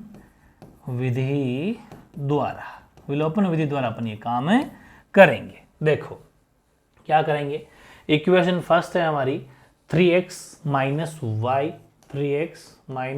y, अपन चाहें तो 12 को उधर भी भेज सकते हैं। सुनो, पूरी बात को समझना। जैसे इसके अंदर 12 अभी अंदर है, आप चाहो तो इसको उधर भी भेज सकते हो, ये लो, तो -12 हो जाएगा, कोई फर्क नहीं पड़ेगा, बराबर 0 भी रख सकते हो। और इधर है 9x - y बराबर -24, उधर भेज दो चाहे, ठीक है, ओके। ये 2 इक्वेशन बनी थी, ठीक है। तो अपन इसमें क्या करें, अपन ने एलिमिनेशन मेथड से इसको क्या कर दिया अपन ने, ये एक लाइन लिख देना, थोड़ा सा ये जगह भी है अपने पास में। बाय एलिमिनेशन मेथड समीकरण 1 में से समीकरण 2 घटाने पर, ये बात लिखनी है आपको, ठीक है। यानी कि सब by elimination method subtract equation 2 from equation 1, क्योंकि 1 में से 2 माइनस कर रहे हैं, ठीक है। माइनस जैसे ही किया तो साइन हो गए चेंज, क्योंकि हमें दोनों, मैंने आपको पहले कह दिया था कि लगभग माइनस करने से बात बनती है, वैसे कभी प्लस भी कर सकते हैं, लेकिन अभी y था सेम, लेकिन साइन सेम रह गए, इसलिए हमें दोनों इक्वेशन क्या करना पड़ा, माइनस करना पड़ा, ताकि नीचे के साइन बदल जाए, कट जाए। माइनस का 6x बच गया, क्योंकि माइनस के 9x में 6 चला गया, और यहाँ पर प्लस का 24 है और माइनस का 24 है, सॉरी 12 है। तो ध्यान रखना, ये माइनस का 24 है क्या होता है, एक मिनट, माइनस का 24 तो पहले से ही है, सॉरी, तो ये प्लस का 24 होगा भाई, ओके, ये गलती मत कर देना। यहाँ पर ध्यान रखना, ये जो है आपका 24 अभी ऑलरेडी माइनस का है, तो इधर जाके प्लस का होगा, फिर यहाँ नीचे माइनस का हो जाएगा, बिल्कुल सही है। तो माइनस का हो गया 36, माइनस के प्लस हो गए, माइनस का साइन हो गया, तो x की वैल्यू क्या हो जाएगी, माइनस का 36 अपॉन माइनस का 6, माइनस से माइनस कट गया, 6 की टेबल 36 बार, 6 6 36, x की वैल्यू आ गई 6। इस x की वैल्यू को आप समीकरण कोई से में रख दो, चाहे 1 में रखो, चाहे 2 में रखो, 1 में रख दो, 2 में रख दो, एक ही बात है, 1 में रख देते हैं, ठीक है। The value of x put in equation 1, ठीक है, यानी कि x के इस मान को समीकरण 1 में रखने पर, एक क्या कहता है, वो रहा ऊपर, यहीं रख दो, चाहे 3x की जगह रख दो 6 माइनस y बराबर -12, तो ये हो गया 18 माइनस y बराबर -12। क्या करो, बेहद आसान है, 18 को अपनी जगह रहने दो, 12 को अंदर ले आओ ताकि वैल्यू पूरी प्लस की हो जाए, y को उधर भेज दो ताकि मामला पूरा प्लस प्लस हो जाए, ठीक है। तो 12 18 कितने हो गए भाई, 30 ना, तो 30 बराबर y, सही है। तो y की वैल्यू 30 आई है, y की वैल्यू 30 आ गई, x की वैल्यू 6 है। क्वेश्चन भी यही बात थी ना, इसका मतलब क्या हुआ, उनकी वर्तमान आयु, x किसको माना था अपने, पुत्र को, ठीक है। तो लिख देना, अतः पुत्र की वर्तमान आयु, ठीक है ना, वही वर्तमान पूछे ना, उसको प्रॉपर लिखो, पुत्र की वर्तमान आयु, ब्रैकेट में x भी लिखो, x, वो हो गए आपके 6 वर्ष। ठीक है, इंग्लिश मीडियम वाले, therefore the present age of son 6 वर्ष, और आदमी की आयु, आदमी की उम्र या आदमी की आयु, एज ऑफ मैन, जिसको अपन ने वाई माना था ना, वो है 30 वर्ष, 30 ईयर्स। ठीक है ना, 30 ईयर्स। तो वेरी इजी है, बस ये उसने पूछा था, जो अपन ने कंप्लीट भी कर लिया, कोई दिक्कत नहीं है। इस तरीके से क्वेश्चन आपका कंप्लीट है, चाहे कहीं से भी रख सकते हो, जो 6 वर्ष बाद में सब कोई, वो सब अपन ने कंप्लीट कर लिया। तो ऐसा क्वेश्चन जब भी आए, कोई घबराने वाली बात नहीं, इस तरीके से अपन को इसको कंप्लीट करना है। उम्र वाला प्रश्न चाहे कैसा भी हो, इस तरीके से वो सॉल्व हो जाएगा। अगला क्वेश्चन में देखो, बहुत शानदार है, ये अंशहर वाला है। अंशहर का मतलब न्यूमरेटर डिनोमिनेटर। ऐसा क्वेश्चन भी पक्का आएगा, बड़ी मेहनत की आपके लिए, बहुत मेहनत की इस कैप्सूल में। हर तरह से जितने भी क्वेश्चन बनेंगे वो आपको पूछ के बनेंगे। यदि हम अंश में 1 जोड़ दें तथा हर में से 1 घटा दें तो भिन्न 1 में बदल जाती है।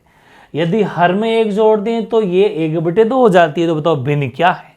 मतलब if we add 1 to the numerator and subtract 1 from the denominator तो the fraction change to 1, or if 1 is added to the denominator it becomes 1/2. what is the difference, what is the fraction करना, what is the fraction, ये typing error हो गया है। तो what is the fraction, what is that fraction, बहुत easy question है, देख लेते हैं। देखो, मतलब मैं जितने भी क्वेश्चन टाइप के क्वेश्चन, जितने भी टाइप के क्वेश्चन बन सकते हैं वो इस कैप्सूल में, इनको पढ़ जाना बस, घूम फिर के नंबर चेंज मिल सकते हैं, बाकी क्वेश्चन चेंज है, टाइप चेंज नहीं मिलेगा। अब आपको पता है कि जो अंश होता है, जो न्यूमरेटर होता है, वो ऊपर वाला होता है, डिनोमिनेटर नीचे वाला होता है ना? बिल्कुल। तो माना कि हमेशा अंश, और जैसे अपने 2 अंकों की संख्या वाला 2 डिजिट वाला क्वेश्चन क्या था, 4 लाइनें फिक्स, 4 पॉइंट फिक्स है ना, वैसे इसमें 3 पॉइंट फिक्स है। क्या? कि माना कि अंश, लेट द न्यूमरेटर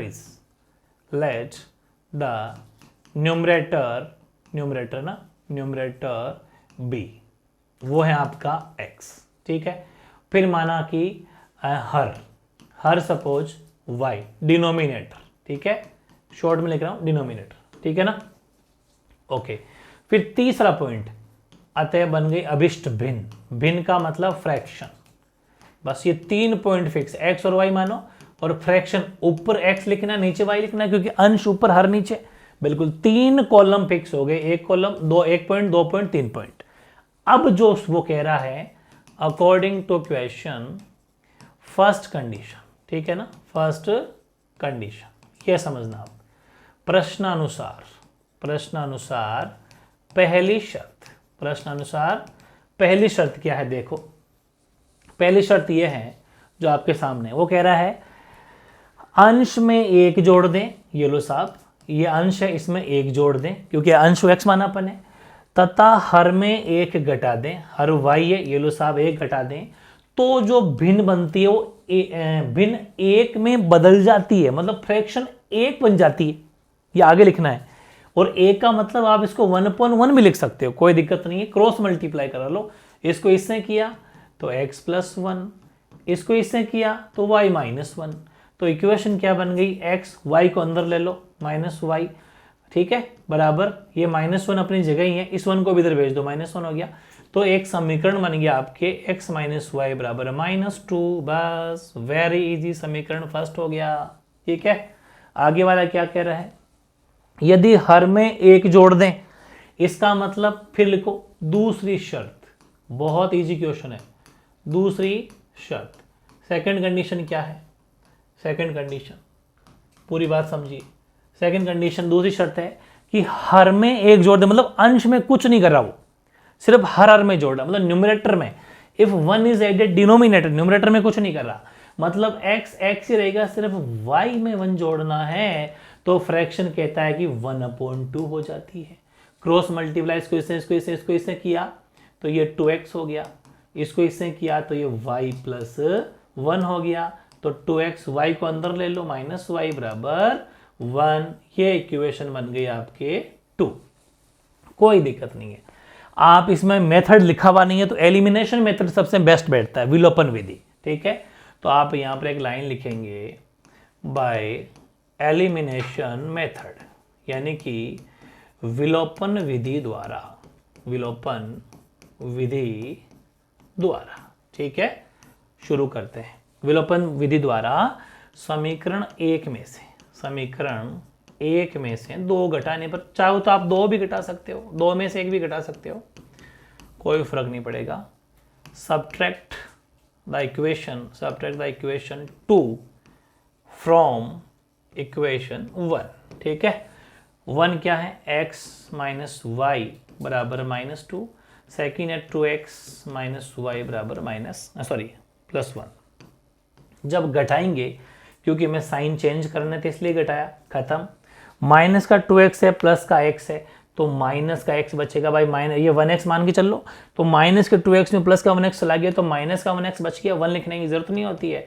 और ये हो गया माइनस का 3, माइनस से माइनस कंपेयर हो गया, तो x की वैल्यू आ गई 3। बस x के इस मान को एक लाइन लिखेंगे अपनी यहाँ, वही सेम टू सेम, x के इस मान को, x के इस मान को कोई से भी समीकरण में रख दो, समीकरण 1 में रख दो, समीकरण 2 में रख दो, 1 में रख दो, इजी पड़ेगा।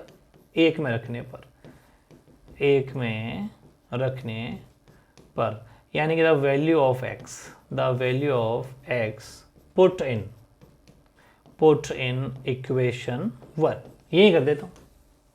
ये लो, 1 में जब रखा तो क्या आ जाएगा, y आ जाएगा, ये रहा 1, x की जगह रख दो 3 माइनस वाई बराबर -2।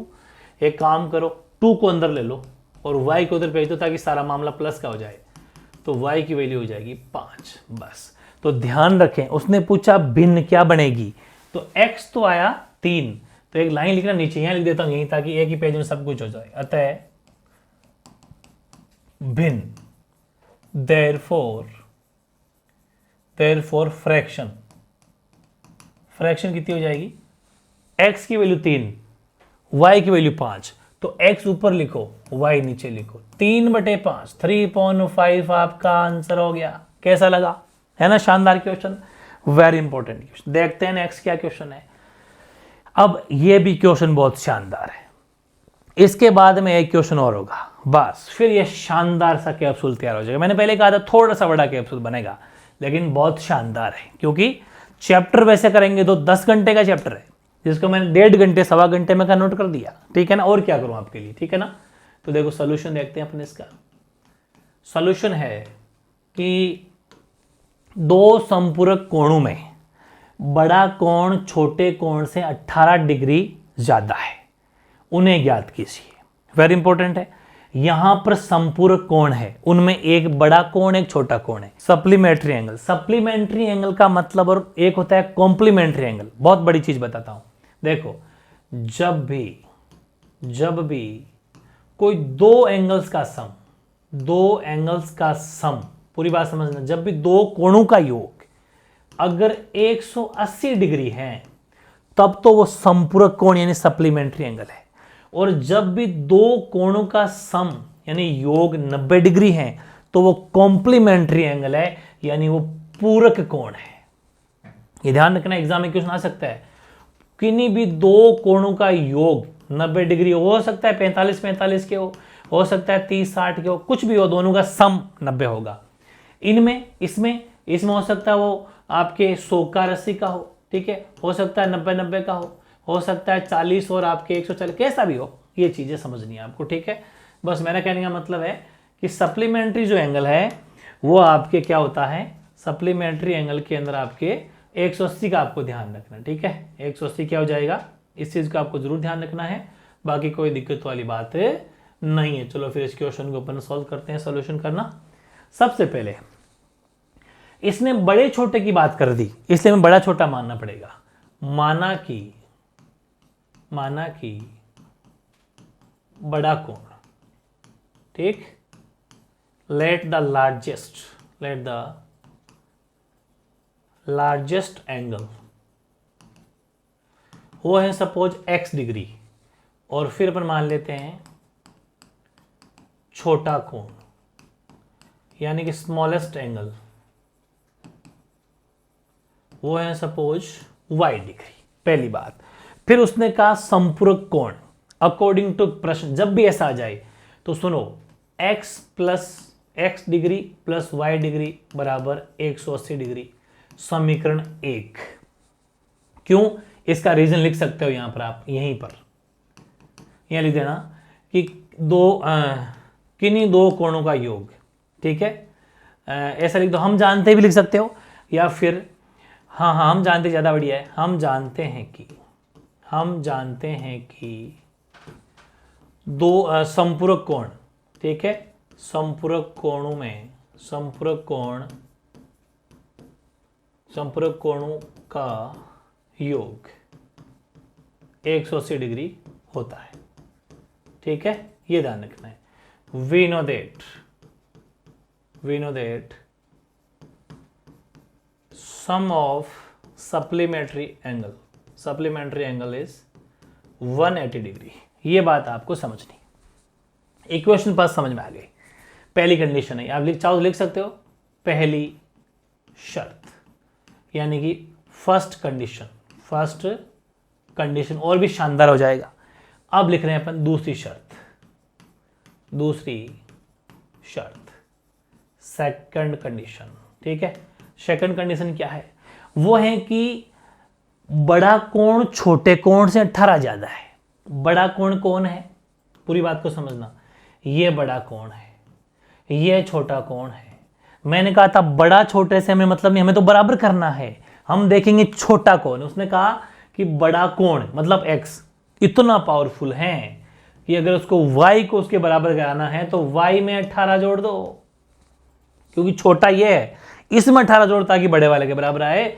तो ये ध्यान रखना, ये चीज जो है इसको इक्वेशन 2 कहते हो। अब कोई दिक्कत नहीं है। अब क्या करना है? अब करना है कि x के इस मान को समीकरण 1 में रखने पर, यानी कि the value of x put in equation 1 में रख दो इसको वहां। ये रहा 1, ये 1 है आपका, 180 डिग्री है वो। x की जगह को y डिग्री प्लस 18, x की जगह प्लस y डिग्री बराबर 180 डिग्री। y और y 2y degree plus 18 degree बराबर 180 डिग्री। तो 2y बराबर 180 माइनस 18 डिग्री, तो 2y बराबर 162 हो गया क्या? 162 डिग्री, सही है ना भाई? 162 डिग्री। तो y की वैल्यू 162 डिग्री अपॉन 2 कट जाएगा, तो y की वैल्यू 81 डिग्री, y की वैल्यू 81 डिग्री आ गई। इसको आप इस 2 में रख दो, ठीक है। यानी कि y के इस मान को समीकरण में, थोड़ा शॉर्ट में लिख रहा हूं, आप पूरा लिख देना, y के इस मान को समीकरण 2 में रखने पर, यानी the value of y put in equation 2, ठीक है। इक्वेशन 2 में रखा तो x आ गया, x बराबर y की जगह तो 81 प्लस 18 का 18, तो ये आ गया 99 डिग्री। बिल्कुल सही। x और y, उसने क्या पूछा था कि कोणों को ज्ञात करो, तो कोई दिक्कत नहीं है, आराम से लिख दो आप। अतः बड़ा कोण या फर्स्ट कोण एक ही बात है। बड़ा कोण यानी कि लार्जेस्ट एंगल, वो तो है आपका x माना था अपन ने, तो 99 डिग्री है। और छोटा कोण या दूसरा कोण बात एक ही है, ठीक है। स्मॉलेस्ट एंगल वो है आपके 81 डिग्री आंसर। और अपने आप को अगर चेक करना है तो इन दोनों को आपस में प्लस करा लो। 9 और 1 10 और 9 और हाँ से लगे 18, 180 डिग्री आ रहा है। अगर 180 डिग्री आता है तो अपन बिल्कुल सही है। तो ये बहुत शानदार सा क्वेश्चन अपना कंप्लीट। अब एक लास्ट क्वेश्चन अपना बचा है, जो है आपके सामने ये रहा। ये क्या है कि एक नगर में टैक्सी के भाड़े में नियत भाड़े के अतिरिक्त चली गई दूरी पर भाड़ा सम्मिलित किया जाता है। 10 किलोमीटर की दूरी के लिए भाड़ा 105 रुपए है तथा 15 किलोमीटर के लिए भाड़ा 155 रुपए है। नियत भाड़ा तथा प्रति किलोमीटर भाड़ा क्या है? एक बात तो ये पूछी कि नियत भाड़ा तथा प्रति किलोमीटर भाड़ा क्या है, और दूसरी बात पूछी अगर एक व्यक्ति 25 किलोमीटर की यात्रा करना चाहे तो उसको वो कितना भाड़ा देगा। यानी इन सिटी ने addition of to the fix fare the fix fare की जगह फिक्स चार्ज लिख लेना, है ना। थोड़ी सी यहाँ पर टाइपिंग क्या है, मन से लिखी हुई इंग्लिश है तो थोड़ा एडजस्ट करना, वैसे बुक का ही क्वेश्चन है, ठीक है। The fair for the distance covered is also include in the taxi fare 10 kilometre, ठीक है। और टैक्सी फेयर कितना 10 kilometre. The fair for the distance is ₹105, 105 है। And 15 kilometre fair for ₹155 is fix fair and पर kilometre, ये आपको बताना है। व्हाट इज द फेयर, ये थोड़ा आगे पीछे हो गया भाई, थोड़ा आगे पीछे हो गया, एडजस्ट कर लेना। आपसे पूछा है what is the fix charge and पर किलोमीटर चार्ज, बुक का ही क्वेश्चन आप मैच कर लेना उससे, ठीक है। A person can travel 125 kilometre, तो how much fare will to be paid to journey, मतलब थोड़ा आगे पीछे हो गया। वो ये कहना चाह रहा है, मैं बता दूं आपको कि एक बंदा है, वो किसी टैक्सी में सफर करना चाह रहा है, तो 25 किलोमीटर चलने के लिए कितना भाड़ा पे करेगा, कितना चार्ज पे करेगा। मैं इसको मेरे हिसाब से बताऊंगा, जबरदस्त क्वेश्चन है, ठीक है। अलग से आराम से एक पेज में करेंगे। आपको मैं एक बात बताऊं, सपोज अपन को कहीं जाना होता है तो अपन टैक्सी या कैब किराए करते हैं, अपन उसको फोन करते हैं या जो भी करते हैं, वो अपने घर के नीचे आ जाता है, ठीक है। अब हमने क्या कहा, उसका एक सिस्टम है भाई, ऐसे तो उसको हर कोई बुला लेगा और आपका मन चेंज हो गया वापस भगा दिया, ऐसा नहीं होता है। अगर आप टैक्सी को बुक कर देते हो तो अगर वो अब आपकी आएगी या बीच में आप उसको वापस बुकिंग कैंसिल करवाते हो तो कुछ चार्ज अपना लगता है। मान लेते हैं कि टैक्सी अपने जैसे ही बुक कराई, तो उसने कहा कि आपको कुछ फिक्स चार्ज देना पड़ेगा, फिक्स्ड चार्ज है मेरा फिक्स, वो तो मैं लूंगा ही लूंगा। सपोज मान लेते हैं कि 50 रुपए, तो किसी बंदे को अपने पहले ही कह लिया कि चलो भाई फिक्स चार्ज का 50 रुपए है, हाँ इसके बाद में अगर आप चलते हैं तो मैं आपसे 1 किलोमीटर के 10 रुपए लूंगा, पर किलोमीटर 10 रुपए लूंगा। तो आप बताओ साहब कितने किलोमीटर चलना चाहेंगे। हमने कहा चलो देखते हैं, तो 50 रुपए तो अपने गाड़ी में बैठते ही लग गए, उसे बोलते हैं फिक्स चार्ज, स्थायी शुल्क। इसके बाद में सपोज अपन 10 किलोमीटर चले और 10 किलोमीटर को 20 रुपए के हिसाब से अगर अपन से पे करे तो 200 रुपए ये हो गए, ठीक है। और 50 रुपए बैठते ही लगे तो फिक्स चार्ज था, तो कुल मिला के 250 रुपए हमारे को उसको देना पड़ेगा। बात समझ में आ गई ना। बस कोई दिक्कत नहीं है, फिर अपन क्या कर लेंगे, यही सिस्टम सीखेंगे। क्वेश्चन क्या है, एक नगर टैक्सी में नियत भाड़े के अतिरिक्त, तो सबसे पहले अपन लिखेंगे, सॉल्यूशन बड़ा शानदार है। ऐसा क्वेश्चन जब भी आ जाए तो आपको पहली लाइन लिखनी है कि टैक्सी का नियत भाड़ा, ठीक है ना। टैक्सी का क्या है, नियत भाड़ा का मतलब फिक्स चार्ज, यानी कि fixed charge of A taxi, suppose X, ठीक है। इसके बाद में पर किलोमीटर चार्ज, ठीक है, यानी कि अतिरिक्त दूरी पर भाड़ा। इसके बाद में अतिरिक्त दूरी चलेगा ना वो, यानी कि उसको एडिशनल चार्ज बोल सकते हैं अपन, या पर किलोमीटर चार्ज बोल दो, ठीक है। पर किलोमीटर चार्ज, ये ध्यान रख लो, वो है सपोज Y रुपीज, वो X रुपीज, ये Y रुपीज, X और Y से इंडिकेट करें, पर कुल मिला के बात ये है, ठीक। अब पहली शर्त क्या है कि ये मामला था 10 किलोमीटर की दूरी कवर करने के लिए वो 105 रुपए देता है। गजब का क्वेश्चन, यानी कि अपन लिखेंगे प्रश्नानुसार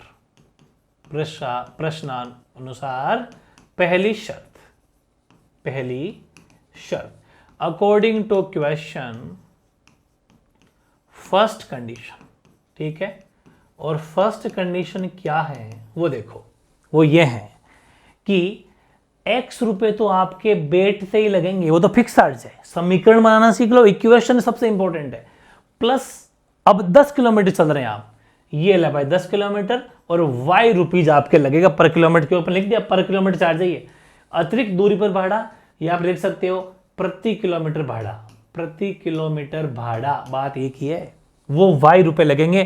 कितना चल रहे हो 10, कितने रुपए दे रहे हो 105। समीकरण फर्स्ट कंप्लीट हो गया है आपका, गजब।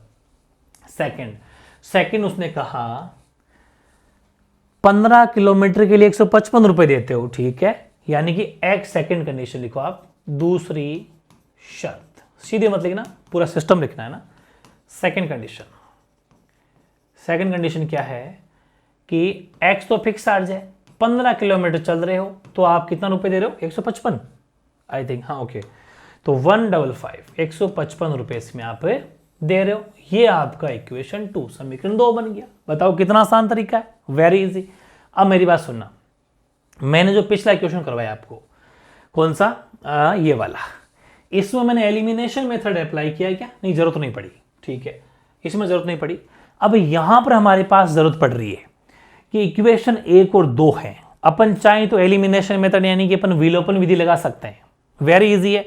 विलोपन अपन कर भी चुके, एक्स से एक्स खत्म हो जाए कोई दिक्कत नहीं, वेरी इजी। लेकिन मैं कराऊंगा इसको प्रतिस्थापन विधि से, क्योंकि ये वाला इक्वेशन आपकी बुक में साफ साफ लिखा है, ऊपर ऊपर देखना आप कि जितने भी 5-4 क्वेश्चन है उन सब में लिखा हुआ है कि आप इसको प्रतिस्थापन विधि से सॉल्व करो, सब्स्टिट्यूशन मेथड सॉल्व करो। क्या पता आपसे ही पूछ ले, क्योंकि विलोपन तो वेरी इजी है, विलोपन तो बहुत इजी, एक्स एक्स कट गया और अभी 1 सेकंड में आंसर आ जाएगा। लेकिन मैं चाहता हूं कि आप इसको प्रतिस्थापन से करो, ठीक है। तो अपन इसको प्रतिस्थापन विधि से, चलो दोनों से करा दो, इसको दोनों से करते हैं अपन, आज दोनों से करेंगे, ठीक है। प्रतिस्थापन विधि से करते हैं पहले, प्रतिस्थापन विधि द्वारा, ठीक है, यानी कि बाय सब्स्टिट्यूशन मेथड, ठीक है। ये मेथड क्या कहता है, सबसे पहले समीकरण 1 में या 1 द्वारा, यानी बाय इक्वेशन फर्स्ट ले लो, फर्स्ट x बराबर 105 माइनस 10y, सिस्टम सही है ना। मैंने कहा था ना x या y को सेपरेट करो, y को सेपरेट करेंगे तो मुश्किल पड़ेगा, बटे में जाएगी चीज, अपोन में जाएगी, x इजी पड़ेगा। तो 105 के 10y उधर भेज दो, माइनस का हो जाएगा, बिल्कुल सही है। समीकरण 3 देना है इसको, मैंने कहा था ना सब्स्टिट्यूशन मेथड में इक्वेशन 3 दी जाती है, इसको उठा के 2 में रखना है, क्योंकि यहां अगर 1 लेते हैं तो 2 में रखेंगे, प्रतिस्थापन विधि मुश्किल है इसलिए करवा रहा हूं, और यहां पर अगर 2 लेते हैं तो 1 में रख देते, अभी मैंने 1 लिया तो 2 में रखेंगे, तो इसकी वैल्यू आपको 2 में रखनी है। लाइन लिखनी है आपको, x के इस मान को समीकरण 2 में प्रतिस्थापित करने पर, 2 में प्रतिस्थापित मेथड है तो रखने की बजाय आप प्रतिस्थापित वर्ड यूज करना, बहुत शानदार है। प्रतिस्थापित करने पर मैं जो बता रहा हूं लैंग्वेज को यूज कर लिया ना, फुल बटा फुल, ठीक है ना, बिल्कुल। The value of x substitute, put की जगह सब्स्टिट्यूट लिखो, बहुत शानदार वर्ड है सब्स्टिट्यूट, ठीक है ना, सब्स्टिट्यूट इन इक्वेशन 2, ये शानदार बन गया। 2 में रखो भाई, x की जगह रखो 105 माइनस 10y प्लस 15y बराबर 155। 105 को तो इधर भेज देंगे, ठीक है, 10y माइनस के 15y प्लस के, तो यहां बचे 5y बराबर 155। और ये चलो 1 मिनट के लिए फॉर्मेलिटी के तौर पे पूरा करते हैं। अब 5y अपनी जगह ही है, 155, अब भेजो 105 को इधर, ठीक है। तो 5y बराबर 155 में से 105 हटा दो, बचेंगे 50, ठीक है ना, बिल्कुल 50 ही बचेंगे भाई। तो y की वैल्यू आ जाएगी 50/5, यानी कि y की वैल्यू आ जाएगी 10। समझ में आई नहीं आई? 155 में से 105 हटा दो, 50 बच गए, 5 मल्टीप्लाई अपॉन में आ जाएंगे, y की वैल्यू आ गई 10। और मैंने कहा था y का जो भी मान आए उसको समीकरण 3 में रखना है, बिल्कुल सही है। तो एक लाइन लिखेंगे अपन, y के इस मान को समीकरण 3 में, किसमें, 3 में रखने पर, यानी the value of y puts in equation 3, ठीक है। इक्वेशन 3 क्या है? इक्वेशन 3 है x बराबर 105 माइनस 10y, यही है, x बस y की जगह रख दो 10, ये लो। तो x की वैल्यू आ जाएगी 105 माइनस 100, तो x की वैल्यू आ जाएगी 5, वेरी इजी। यानी कि y की वैल्यू तो आई थी 10, x की वैल्यू आ गई 5। तो अब देख लो आप आराम से, अतः टैक्सी का जो नियत भाड़ा है, नियत भाड़ा, यानी कि देयरफॉर द फिक्स चार्ज जिसको अपन ने x माना था, एक्स माना था, वो तो आ गया अपने 5 रुपए। और इसके बाद में जो प्रति किलोमीटर भाड़ा है, ठीक है, प्रति किलोमीटर जो भाड़ा है, प्रति किलोमीटर भाड़ा इसके बाद में जो चला है ना, अतिरिक्त, इसके अतिरिक्त, ठीक है, यानी कि एडिशनल चार्ज, यानी कि पर किलोमीटर चार्ज, वो हमने माना था y, ठीक है, y, तो वो हो जाएगा अपना 10 रुपए। देख लो प्लेइंग, y 10 आया है, बिल्कुल। तो ये दो आंसर, एक आंसर तो ये आ गया, एक आंसर ये आ गया। अब उसने पूछा कि एक बंदा है जो 25 किलोमीटर की जर्नी यात्रा कर रहा है, तो बताओ वो कितना पैसा देगा। एक बात तो ये पूछी थी फिक्स कितना, ये कितना, दो आंसर तो ये पूछे। तीसरी बात पूछी, अतः 25 किलोमीटर की यात्रा करने का भाड़ा कितना हो जाएगा, यानी कि the charge of 25 kilometre distance, ठीक है, कवर डिस्टेंस भी लिख सकते हो, डिस्टेंस लिख सकते हो। तो x तो उसके पहले ही फिक्स लगेगा, x तो पहले लगेगा, प्लस 25y ये चार्ज लगेगा उसके पहले। इक्वेशन भी बनानी है जबरदस्त। x का मतलब है फिक्स चार्ज। भाई आपको 25 किलोमीटर की जर्नी अगर करनी है तो x तो कार में बैठते ही लगेगा, टैक्सी में बैठते ही लगेगा। इसके बाद में आप 25 किलोमीटर की जर्नी करना चाहते हो, यात्रा करना चाहते हो, तो y रुपीज देना पड़ेगा, यानी कि x की वैल्यू था ये 5 प्लस 25 इंटू वाई की जगह 10, यानी कि 5 प्लस 250, यानी कि 255 रुपए उसको भी देने पड़ेंगे। तीसरा आंसर, बहुत शानदार, ठीक है ना। अब मैंने आपको इस क्वेश्चन को प्रतिस्थापन विधि, यानी कि मैंने इस क्वेश्चन को आपको सब्स्टिट्यूशन मेथड से करा दिया। अगर मैं, हालांकि आंसर सब आ चुके हैं, अगर मैं इसको विलोपन से करना चाहता तो इक्वेशन 1 में से 2 को घटा देता, घटाते ही इसके साइन चेंज हो जाते, x से x कट जाता, यहां बचता मेरा माइनस का 5y, क्योंकि 15 माइनस के 10 के वो, और इधर बचता माइनस का 50, ठीक है ना। 50, 105 में से 155 में से 105 चले जाते, माइनस का 50 बचता, माइनस से माइनस कट जाता, मतलब माइनस का 50 बट्टे माइनस का 5 कट के y की वैल्यू 10 आ जाती। 10 आ गई, बिल्कुल 10 ही आई थी। इसको मैं रख देता 1 में रखता तो x की वैल्यू बह जाती, x प्लस 10 इंटू वाई की जगह भी 10 बराबर 105, ये हो गए 100, ये इधर जाके माइनस होते तो x की वैल्यू बह जाती 5 और 10 आई थी। तो कोई दिक्कत नहीं है, एक बार वापस हटा देता हूं इनको तो मैं, मतलब मेथड चाहे कोई सा भी करो, आंसर बहुत ईजी आएंगे। लेकिन हाँ, अगर क्वेश्चन में, मेरी बात को ध्यान से सुनना, जैसे इस क्वेश्चन में तो लिखा हुआ था आपकी बुक में कि इसको प्रतिस्थापन से ही करो, तब अपन को इसको सब्स्टिट्यूशन मेथड से करना पड़ा। प्रतिस्थापन विधि थोड़ी मुश्किल है।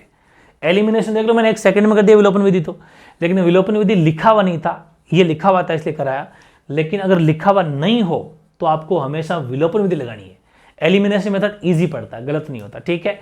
तो जरूर कॉमेंट करना कैसी लगी मेरी मेहनत और कैसे लगे आपको ये सेशन।